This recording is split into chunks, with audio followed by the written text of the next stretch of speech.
Hey everyone, it's the Dark Garden. We're back on another tip of the day. Now, kind of a couple days behind on this. I've been working more on doing other things, and this was never something I was going to probably end up keeping up with every day. So these are probably going to devolve into being like an every other day type of video thing rather than a daily video thing, or maybe even just a weekly. I might just batch make them and release them all at the same time.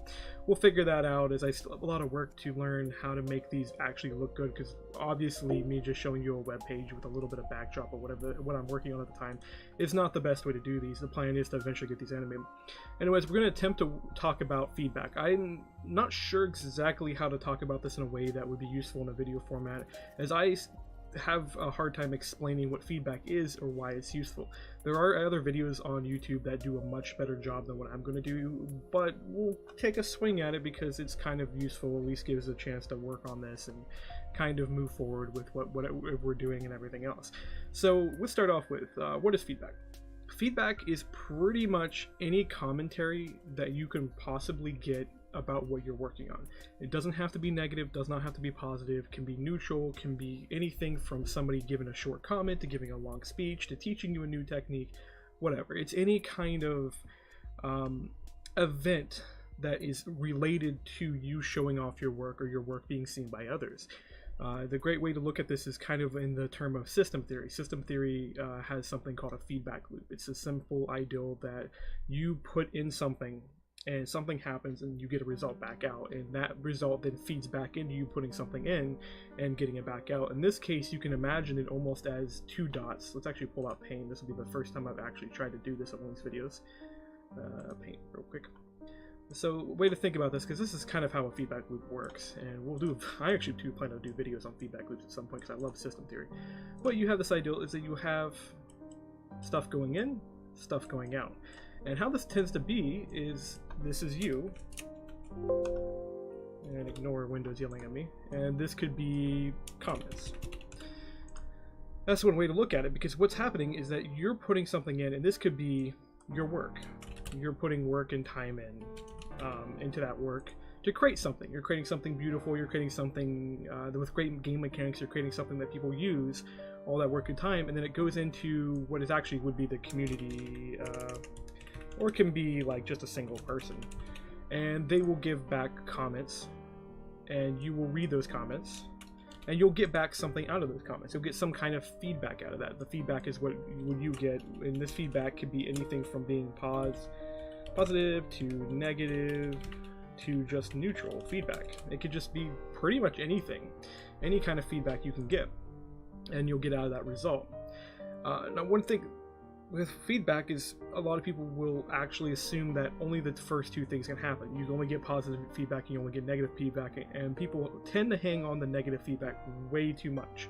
Negative feedback has its uses. It is actually something that can be useful and can help drive you forward if you emphasize it right. But what will happen is a lot of people will emphasize it wrong, and they'll start to feel bad about themselves. They'll start to get down about their work, and they won't actually sit there and listen to the good feedback. You do want to listen to the good feedback, although you still do want to listen to a little bit of the negative. It kind of helps balance out. There's a whole thing I could talk about that. It's kind of hard to explain this, which is why I'm really hesitant on usually talking about feedback, because people get the wrong ideas about both.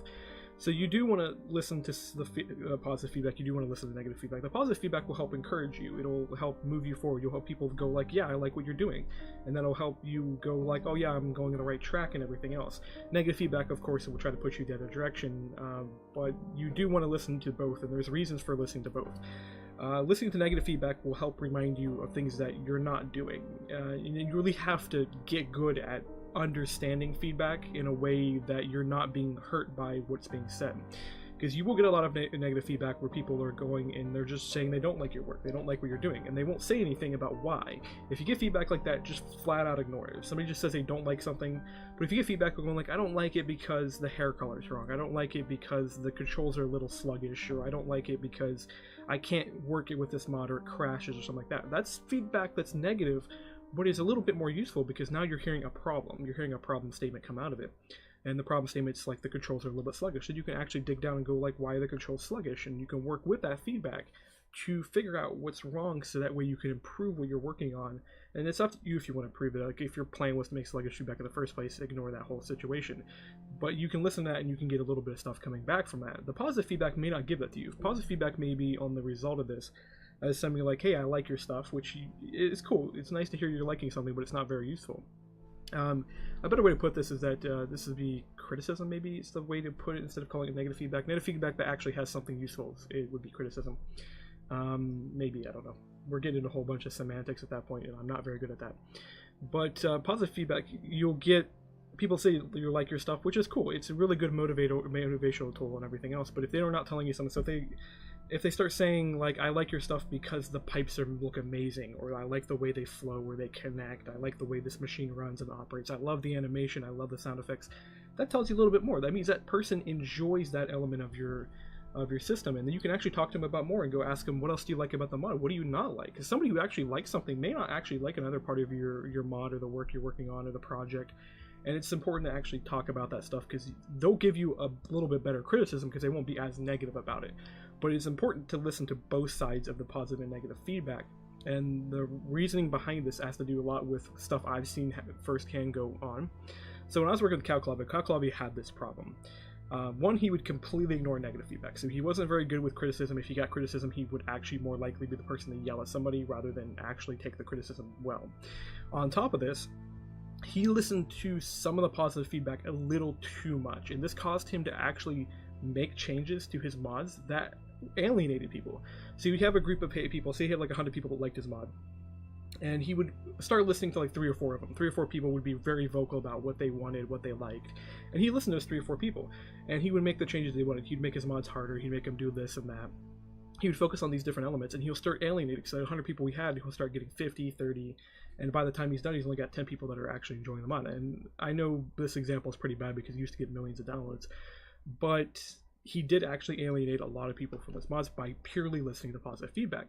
But then you'll have the other side of this, which I've watched a few developers do, which is listening purely negative feedback to the point where they just quit the modding community. So you don't want to listen to purely one or the other, you want to listen to both. And then you also want to make sure you're listening to the neutral feedback. So neutral feedback is feedback that isn't biased towards a positive or negative thing. It's somebody giving you a tip, it's somebody giving you advice, or somebody actually just noting minor things. You may have somebody that goes like, hey, did you consider adding this to the mod? Did you consider maybe adjusting this? Did you consider adding configs or different various elements to improve the quality in this way? Or do you consider maybe changing this or splitting this content off? These are things that are neutral, they're not biased in either way, that give you feedback. And this is where it becomes really, really useful. From all of this, what you're really looking for from feedback is you're looking for bits of information, different problem statements. So from negative feedback, you get problem statements. From positive feedback, you may get some suggestions.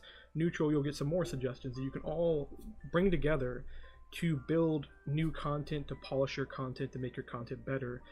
And the biggest important part about getting feedback in the first place, now that we've actually talked about feedback, feedback is useful for the pure ideal that not just gives you information about your community and kind of grounds your work in the community and what they like and what they don't like, but if you fail to get feedback, what would happen is you can end up developing really bad features, and you may keep going and going and going, and by the time you're done, you release your full entire product. It may not have any bugs in it, may not have any actual flaws in it, but you release it and then nobody likes it. And this isn't the ideal that nobody likes it in the terminology that you made something bad, but it's that it doesn't fit the community you were going for. Say you were building a magic mod for the magic community and you thought you knew what they liked, and then you release and they go, oh, that's a tech mod, we don't want that, it looks like a magic mod, it's a techno mod, and they reject it over there, but you go take it to the tech community like, oh, it's a magic mod, now you're stuck in the middle. You can end up in that situation. And the reason for getting feedback is you could have at all stages got feedback, and you could have tweaked your design going, oh yeah, that's leaning way too far to tech, and you go, oh, I didn't realize that.